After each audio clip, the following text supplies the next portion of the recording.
సిద్దిపేట జిల్లా కోహెడ మండల కేంద్రంలో మాజీ శాసన సభ్యులు కీర్తిశేషులు శ్రీ బొమ్మ వెంకటేశ్వర 6వ వర్ధంతి సందర్భంగా మున్నూరు కాపు సంఘం హుస్నాబాద్ నియోజకవర్గ ఇన్ఛార్జ్ గాజుల వెంకటేశ్వర్లు ఆధ్వర్యంలో కోహెడ మండల కేంద్రంలో అంబేద్కర్ కూడలి వద్ద బొమ్మ వెంకటేశ్వర్లు చిత్రపటానికి పూలమాలలు వేసి ఘనంగా నివాళులు అర్పించారు.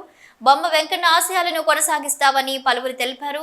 మండల AMC vice chairman Bhimireddy Tirupati Reddy, Varikolu మాజీ ఎంపీటీసీ బోయిని జయరాజు, వించుపల్లి మాజీ సర్పంచ్ శెట్టి సుధాకర్, కాంగ్రెస్ పార్టీ మండలం ప్రధాన కార్యదర్శి వేల్పుల వెంకటస్వామి, చింతకింది శంకర్, ఏఎంసీ డైరెక్టర్ గదాసు రాజు, గూడస్వామి, బతిని వెంకన్న, బోలుమల్ల చంద్రయ్య, కందుకూరి రాములు, బన్నారి శ్రీశైలం, వటిపల్లి పద్మారెడ్డి, మంద మల్లేశం, సామాజిక కార్యకర్త పీడిశెట్టి రాజు, నాగునూరి సీను, బైరి సుధాకర్, రాసురి లింగయ్య, తూటి చంద్రారెడ్డి, జరిపోతుల ఎల్లయ్య తదితరులు పాల్గొన్నారు.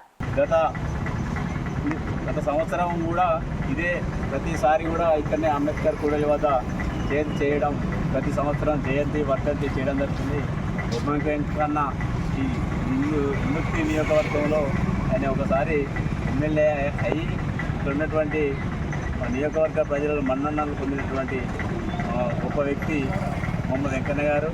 ఆయన ఆశయాలను ప్రతి కాంగ్రెస్ కార్యకర్త, బడుగు వర్గాల ఆశాజ్యోతి అయినటువంటి శ్రీ బొమ్మ వెంకన్న గారి వర్ధంతి కార్యక్రమంలో మిగతా వాళ్ళందరూ market committee chairman, vice chairman, ప్రధాన కార్యదర్శి, మాజీ సర్పంచులు, కాంగ్రెస్ ప్రతి కార్యకర్త బొమ్మ వెంకన్న ఆశయాలను మండల కేంద్రంలో కానీ నియోజకవర్గంలో కానీ ప్రతి గ్రామాన ఆయన ఆశయాలకు అనుగుణంగా ప్రతి ఒక్క కార్యకర్త ఆయన నెరవేర్చే దిశగా పనిచేయడం జరుగుతుంది. ఆయన ఉద్దేశం ఏంటంటే నా నియోజకవర్గ ప్రజలకు తాగునీరు అనేటువంటి ప్రధాన ధ్యేయంగా అయినటువంటి చేసిన రాజశేఖర హయాంలో తెచ్చ కట్టుకొని నా నియోజకవర్గ ప్రజలకు ఏదో ఒకటి రూపకంగా చేయాలని ఏకైక లక్ష్యం పెట్టుకున్నాడు. ఈరోజు అవి ఒక్కొక్క అడుగు ముందుకు పోతున్నది. అది అతి ఆశయాలను కూడా ఇప్పుడు స్థానిక మంత్రి గారు కూడా ఆయన ఆశయాలను గుర్తు చేసుకుంటూ, మేము కూడా ఆయన ఆశయాలను గుర్తు చేసుకుంటూ బొమ్మ వెంకన్న అప్పుడు ఎమ్మెల్యే ఉన్నప్పుడు ఈ రకంగా ఉండుండే అని మేము కూడా కేసీఆర్ గారికి ఉత్తమాట పోతే ఆయన ఆశయాలనే నెరవేర్చే విధంగా ఇప్పుడున్న స్థానిక మంత్రి కూడా చేయడం జరుగుతుంది.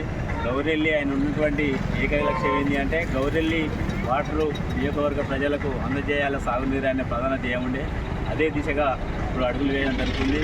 అదేవిధంగా నిన్న ఈ అసెంబ్లీలో మన స్థానిక మంత్రి అయినటువంటి పొన్నం ప్రభాకర్ గారు కూడా బీసీ మంత్రి అయ్యి ఉండి కూడా అన్ని రాజకీయ పార్టీలతో మమేకమయ్యి బీసీ బిల్లు కూడా వైద్య, విద్య అన్ని రంగాల్లో బీసీలకు న్యాయం జరిగే విధంగా అసెంబ్లీలో ఆమోదం పొందినటువంటి ఆల్ పార్టీలకు కూడా మేము మా కాంగ్రెస్ పార్టీ పక్షాన కూడా ధన్యవాదాలు తెలుపుకుంటూ ఇటువంటి కార్యక్రమాలు బొమ్మెంకమైన ఆశయాలను కూడా ప్రతి కార్యకర్తను కూడా నెరవేర్చే విధంగా కృషి చేస్తామని తెలుపుకుంటూ ఈ అవకాశం ఇచ్చినటువంటి ప్రజలందరికీ ధన్యవాదాలు.